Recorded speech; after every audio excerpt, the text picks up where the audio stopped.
very much. First of all, I wanted to ask, in terms of people watching a remote, is it better for me to be sitting or standing? Probably standing because the Standing camera. is better? Okay. Then I'm going to take my shoes off.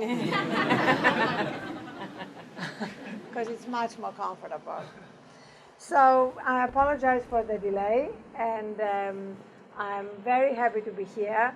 I really loved my visit. I loved meeting Charlie and meeting so many of you and seeing the whole spirit that you bring to work. And I love something that Charlie wrote on a HuffPost blog. We're very happy. He's a HuffPost blogger. And he said, most of us work all our lives. The story we tell ourselves is, once I'm flush with cash, I'll spend the rest of my life helping charities. But our definition of flush changes. We always want more. And in a way, the third metric movement, the Thrive movement, is about the story we tell ourselves about our lives generally, which is, once we achieve this goal, once we meet that deadline, then our life is going to begin. So we put our life on hold in many ways because of the way we define success.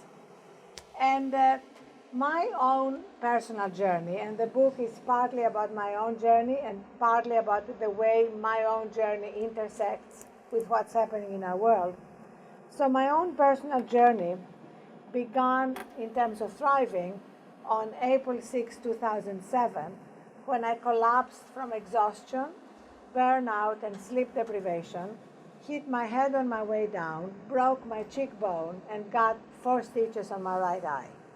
And that started me on this journey of asking myself the big questions that Charlie keeps asking, but most of us stop asking after college. Questions like, what is a good life? What is success? And I said to myself, by conventional definitions of success, I'm successful. But by any sane definition of success, if you're lying in a pool of blood on the floor of your office, you're not successful. Can we all agree on that?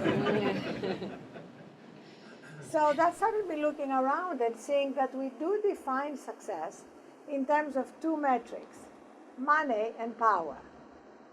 And this is like trying to sit on a 2-legged stool. Sooner or later, you're going to fall off. And that third leg that is so necessary for a full life of meaning and purpose is the third metric, which consists of 4 pillars. The first is our well-being and health. I love your exercise room here. The second is our wisdom.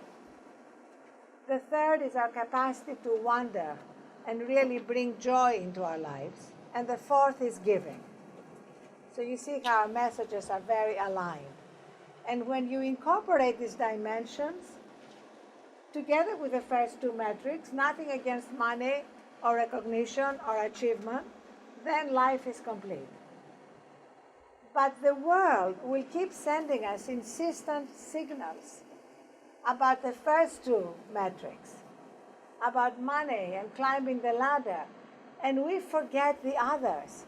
We think, as Charlie said, that we'll take care of them after we achieve the first 2. But if all we care about are the first 2, money and power, we will never have enough. Because that's when we move into the comparison game, and there is always someone having more.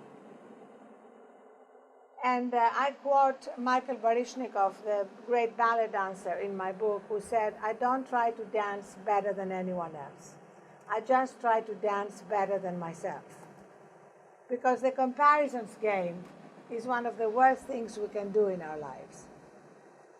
So the great news is that at the moment we are at a tipping point. There is a global shift already happening. And we have in front of us 2 realities coexisting. One is the old reality where companies thought that basically the way to improve their bottom line was to have employees work round the clock, burn out, and that's the price of success. And the other reality is 35% of American companies, including yours, introducing some stress reduction practices and growing awareness about the fact that each one of us has to nurture our human capital. And that's actually a great performance enhancement tool as well. And athletes are ahead of business people in this. Have you noticed how athletes, and they're all about winning, nothing else matters, have integrated sleep, yoga, meditation into their practices because it makes them better. So my hope for Thrive is that we are not just going to read it and agree with it, but that we are going to bring about small little changes in our lives that will be transformational. And so at the end of each section, I have 3 little steps. At the end of the section on well-being, the first step is very simple. I say, unless you are one of the people who are wise enough to get all the sleep you need, start by getting 30 minutes more than you are getting now. The research is unbelievable. I have 55 pages of scientific endnotes that show that sleep is really a miracle drug. And they also show the connection between sleep deprivation, high blood pressure, heart disease, diabetes, Alzheimer's, not to mention how it affects our mental clarity and our creativity. At the end of the wisdom section, I'm only going to mention 1 step per section. It's a total of 12 steps, but you'll find them when you get the book. At the end of the wisdom section, the first step is, at the end of the day, turn off all your devices and gently escort them out of your bedroom. How many of you sleep with your smartphone by your bed? We'll start with your CEO here. I'm going to be his sleep coach. So again, when you look at the studies, you see that they show that if you sleep with your smartphone by your bed, if you wake up at night to go to the bathroom for whatever reason, you are going to be tempted to look at your data. And if you look at your data, your sleep is not going to be as recharging and as deep, so that you wake up in the morning ready to face whatever life brings you. Don't you love that feeling? And we all know that feeling. And that's the place from which we are most effective and are most creative. And if you look around now, you see that we take better care of our iPhones and our other smartphones than we take care of ourselves. You get these alerts, right? 20% of battery remaining, 17% of battery remaining. By about 13% of battery remaining, I'm getting worried, and I look for a recharging shrine somewhere. They're everywhere. Because God forbid something will happen to my smartphone. But when I told you my story of collapsing, I clearly must have been below 0 battery remaining. But I wasn't even aware of it. And as I've been going on book tour, I realized something, which is it is actually much worse out there than I thought. I have had person after person at book signings say to me in different words what one woman said to me in San Francisco, which is, I don't remember the last time I was not tired. People forget what it's like to be running on full battery. And that means a lot of things. If you look around at our world, you see all these leaders in politics, in media, in business, making terrible decisions. Don't you ever wonder, are they stupid? No, they're not stupid. They're very smart often. They often have very great degrees, but they're not wise. And they're burnt out. And I quote Bill Clinton in the book, who said, all the important mistakes I made in my life, I made when I was tired. He did not specify what mistakes. But Donna Shalala, the president of the University of Miami, I was speaking there last week, and she was the HHS secretary under Clinton. She now has a motto. It says, you cannot lead if you are tired. Because also the truth is that there are always going to be emergencies, right? You're always going to be the time when you have to work 24/7 or deal with an emergency. if you've actually taken care of your human capital during normal times, then you will have the reserves to deal with emergencies. Otherwise, you operate on empty. So at the end of the wonder chapter, I move more into the mental part. A lot of that is physical. Of course, we now know from science that the body and mind and spirit are interconnected. But at the end of the wonder chapter, one of the steps that I recommend is at the end of each day, give up something that no longer serves you. It could be a resentment. It could be a grudge. It could be a comparison. I quote Carrie Fisher in the book who said, resentment is the poison you drink hoping the other person will die. Or it could be a project that you thought you will start, but in fact, realistically, you're never going to start. And I learned something very liberating in my own life as I do regular life audits. I learned that you can complete a project by dropping it. It better not be a project Charlie gave you, but one of your own projects. Like I thought I was going to become a good skier. I thought one day I was going to learn to cook. I thought one day I really wanted to learn German. And then I dropped all these projects, by which I mean I completed them, they're done. I'm not touching them again because I'm not going to do them realistically.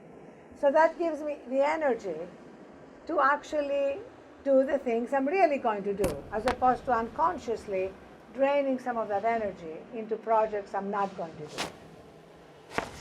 And the final pillar is giving. So giving is what really completes our life. And now we see in science that our genes are wired for giving. And giving is a shortcut to happiness. So I have this section in the book about how to move from being just a go-getter to also being a go-giver. And a first little baby step for that is to always make personal connections with people who otherwise we would take for granted. The checkout clerk, the barista in the coffee shop, the cleaning crew in your office. You know, we are tempted to just, often we're so busy, we're so multitasking, looking at our smartphones at the same time as we're shopping, that we ignore other human beings who intersect our lives. When we actually begin that process of connecting with them, we begin that process of including giving into everything we're doing. So let me just wrap things up because I would love to give us a lot of time for questions and a discussion, which is the most interesting part of this for me. So let me wrap up by saying that if we're lucky, we have 30,000 days to play the game of life. I think it's important to remember that. Not in a morbid sense, but because, as the Onion headline put it, death rate holds steady at 100%. So how we play the game of life will depend entirely on what we value. If we only value money and power, we will never, ever have enough. And if you've been to a friend's memorial recently, you notice something, which is that a eulogy has nothing to do with our LinkedIn profile. Have you ever been to a memorial and heard anybody say, you know what, George was amazing. He increased market share by 1/3. Eulogies are about the other things, how we made people feel, what made us laugh, small kindnesses, lifelong passions. So when we integrate all those in our lives, suddenly we tap into that place we all have, that place of wisdom, strength, and joy inside us. And from that place, we can really transform both our lives and the world. And also do it all with more joy, more compassion, and yes, more sleep. Thank you.